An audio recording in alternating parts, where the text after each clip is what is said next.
করবো। আমি একটা হাজার জনতার সামনে আমি বিপ্লব দিয়ে গেলাম নাথিয়া বলছে পোলা বাংলা চাকরি বসে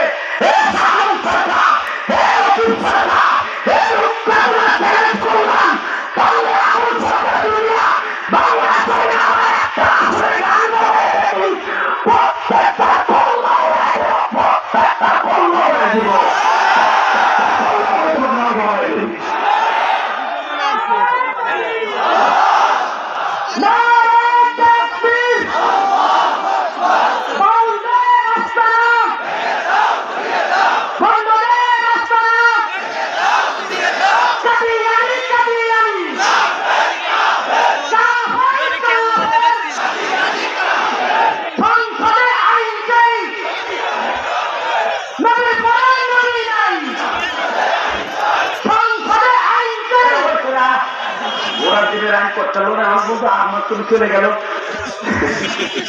একসাথে বলতে হবে বা এই সময় ডাক্তারে ভরাই দিচ্ছে কানে কানে কয় এই মসজিদে লেগে গেছে কিছু করার নেই। শুধু দুইটা পা করছি দুইটা পাও এই যে বক্তারা টাকা কামায় না আপনার বাবা 1 ঘন্টা 1.5 ঘন্টা আমি করে খালি ভর্তি দিচ্ছি।